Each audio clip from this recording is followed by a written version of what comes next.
नमस्कार, मैं कपिल रस्तोगी स्वागत करता हूं आपका आपके अपने चैनल मार्केट स्टडीज पर। दोस्तों, वीकली एक्सपायरी वाले दिन निफ्टी ने 15,809.40 के ऊपर क्लोजिंग दी है। एक राहत भरी बात यह रही कि इतनी तेज गिरावट के बावजूद भी निफ्टी ने 15,750 के लेवल को होल्ड किया हुआ है और इसके नीचे आज निफ्टी आपको जाता हुआ नहीं दिखाई दिया। अब बात करें कि एक साल के चार्ट पर जब आप देखते हैं तो आपको नज़र आएगा कि निफ्टी के लिए ये लेवल्स किस लिए इतने इम्पॉर्टेंट हो जाते हैं।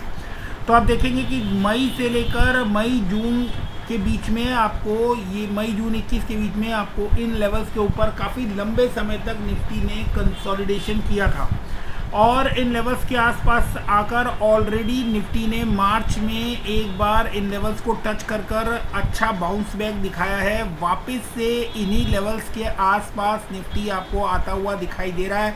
ऑलरेडी एक बार 15,750 के आसपास आपको निफ्टी जो है वो डिप दिखा चुका है। आज दूसरी बार 15,750 के ऊपर आपको क्लोजिंग मिलती हुई दिखाई दे रही है। तकरीबन एक हफ्ते के आसपास निफ्टी आपको इन्हीं लेवल्स के ऊपर ट्रेड करता हुआ नज़र आ रहा है। अगर ये लेवल्स नहीं टूटते हैं इस वीक में तो नेक्स्ट वीक से आपको एक रिकवरी आने की चांस दिखाई दे सकती है। इसके साथ साथ एक कंडीशन जो है वो ये है कि FIIs की बिकवाली थोड़ी कम होती हुई नज़र आए या फिर बंद होती हुई नज़र आए, क्योंकि FIIs की बिकवाली जो है वो बीच बीच में जोर पकड़ती हुई नज़र आती है, जिससे अहम सपोर्ट लेवल्स जो है वो टूटते हुए नज़र आ रहे हैं। तो काफ़ी हद तक FIIs बिकवाली कर चुका है। मार्केट में काफ़ी तेज़ गिरावट आ चुकी है। बहुत सारे स्टॉक्स जो हैं वो अब आपको RSI का लेवल जो है वो ओवरसोल्ड ट्रेजेक्टरी में जाता हुआ नज़र आ रहा है। तो ऐसे में एक पुल बैक की पूरी चांसेस बनती है। तो अगर आप लॉन्ग टर्म में निवेश करना चाहते हैं तो इन लेवल्स के ऊपर बिल्कुल नज़र बनाए रखिए एंड ग्रेजुअली इन्वेस्टमेंट स्टार्ट कर सकते हैं। These are the correct level for long term portfolio buildup. तो 2022 वैसे भी एक शानदार साल रहने वाला है, जिस साल में आपको लॉन्ग टर्म के लिए स्टॉक्स उठाने का पिक करने का शानदार मौके मार्केट देता रहेगा। ऐसे ही एक स्टॉक के बारे में बात कर रहे हैं जिसके ऊपर मार्केट की गिरावट का असर भी आपको दिखाई नहीं दे रहा है। मैं बात कर रहा हूँ सुमिटोमो केमिकल इंडिया लिमिटेड के बारे में।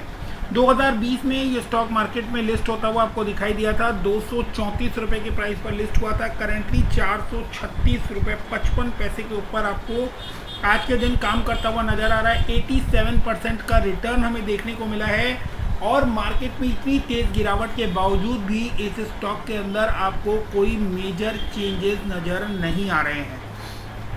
बात करें रिज़ल्ट जो है नेट रिज़ल्ट क्या रहा, तो 16 जुलाई 21 से अगर आप देखेंगे तो इस स्टॉक ने फॉल दिखाना स्टार्ट किया। तकरीबन 20% के आसपास का फॉल इसके अंदर हमें देखने को मिला, लेकिन अल्टीमेटली रिकवरी लेकर आप देख सकते हैं कि 16 जुलाई 21 से लेकर 19 मई के बीच में इसने कोई बड़ी गिरावट नहीं दिखाई है। बिल्कुल फ्लैट पोजीशन पर है, हालांकि कोई बड़ा रिटर्न भी बनाकर नहीं दिया है।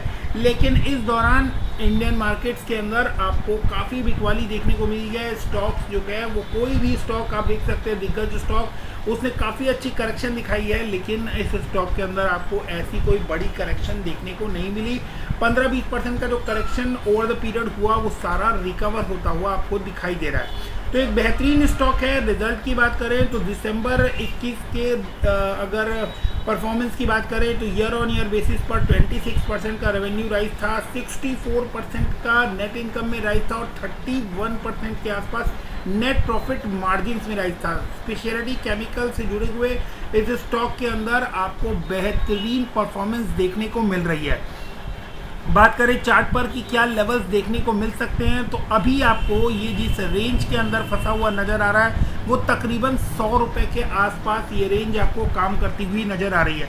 यानी 356 का बॉटम 356-57 का बॉटम बना हुआ है, जहाँ पर मल्टीपल टाइम्स आप देख सकते हैं कि ये आपको सपोर्ट लेता हुआ दिखाई दे रहा है और 457 के लेवल पर ये आपको बार बार रेजिस्टेंस फेस करता हुआ नज़र आ रहा है। आप देख सकते हैं यहाँ पर अगर एक रिग्रेशन यहाँ लगाते हैं तो ये जो इसका टॉप बना था इससे जो बॉटम बना, अगर उसके ऊपर हम रिग्रेशन लगाते हैं तो आप देख सकते हैं कि टेक्निकली इसने बिल्कुल करेक्ट बिहेव किया है कि यहाँ से जब आपको ये वापस रिवर्सल आता हुआ दिखाई देता है। ये एक डाउन ट्रेंड में आपको चलता हुआ नज़र आ रहा था और ये बुलिश रिवर्सल आपको आता हुआ नज़र आया और यहाँ से जब स्टॉक ने ब्रेकआउट दिया तो कुछ टाइम यहाँ पर कंसोलिडेट करने के बाद इस एरिया पर और फिर इसने एग्जैक्टली जहाँ से ये रिट्रेस हुआ था उन लेवल्स के ऊपर अब आपको रेजिस्टेंस फेस करता हुआ दिखाई दे रहा है। तो टेक्निकली बिल्कुल करेक्ट बिहेव कर रहा है और इस स्टॉक के ऊपर 457 पर अब आप देख सकते हैं मल्टीपल टाइम्स 1 2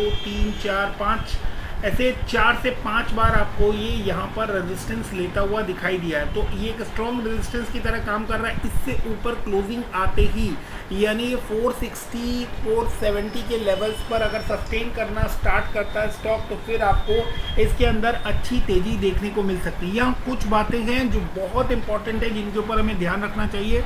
इस स्टॉक में इसके मिड में आप एक रेंज देख पा रहे हैं 400 रुपये के आसपास, जिस लेवल पर ये रेजिस्टेंस भी फेस कर रहा है और सपोर्ट भी ले रहा है। 1 सेकंड आप देख सकते हैं यहाँ पर ये सपोर्ट भी लेता हुआ नज़र आ रहा है और यहाँ पर आपको रेजिस्टेंस भी इसके अंदर नज़र आ रहा है जनवरी 22 में और जून 21 के आसपास। इसके अलावा आप देखेंगे 24 अगस्त को, 4 अक्टूबर को, इसके बाद 28 मार्च को और 12 मई को तो इसी लेवल के ऊपर सपोर्ट लेता हुआ नज़र आ रहा है। तो ये एक अहम लेवल है 400 रुपये का।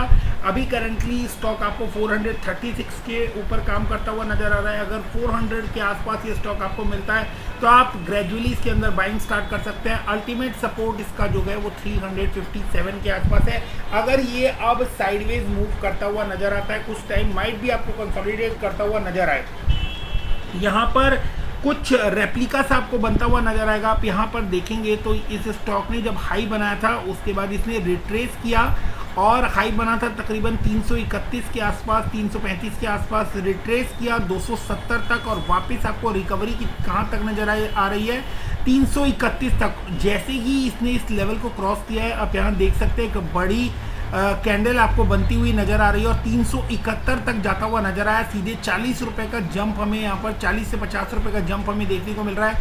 सेम आप पैटर्न यहाँ पर देख सकते हैं 456 पर गया था, 356 के ऊपर आया, वापस आपको ये 456 के ऊपर जाता हुआ नज़र आ रहा है। अगर यहाँ से ब्रेकआउट आता है तो ये ब्रेकआउट काफ़ी बड़ा होता हुआ आपको नज़र आएगा और तब तकरीबन ये स्टॉक यहाँ से आपको 600 के रेंज में नेक्स्ट जाता हुआ नज़र आ सकता है। लेकिन शॉर्ट टर्म में कुछ वोलेटिलिटी संभव है। माइट भी ये स्टॉक आपको 450 से लेकर 450 के बीच में कुछ टाइम तक ट्रेड करता हुआ नज़र आ सकता है। मार्केट की कंडीशन काफ़ी वॉलेटाइल है, ऐसे में स्टॉक भी आपको साइडवेज मूव कुछ दिनों तक दिखा सकता है। बट डेफिनेटली इस स्टॉक के अंदर वो पोटेंशियल है जो आपको बड़े रिटर्न बनाकर दे सकता है। तो इन लेवल्स के ऊपर बिल्कुल पैनी नज़र बनाए रखें और कोई भी मौका ना छोड़ें। जब राइट लेवल पर वैल्यू पिकिंग करने का आपके पास कोई भी मौका हो तो उसको बिल्कुल भी मिस ना करें। लॉन्ग टर्म पोर्टफोलियो बिल्डअप करने के लिए करेक्ट लेवल पर बाइंग होना बहुत ज़्यादा इम्पॉर्टेंट हो जाता है। मिलते हैं अगले वीडियो में, तब तक के लिए stay healthy, stay invested and कोई भी सुझाव हो या कमेंट हो तो कमेंट सेक्शन में देना ना भूलें। Thank you very much.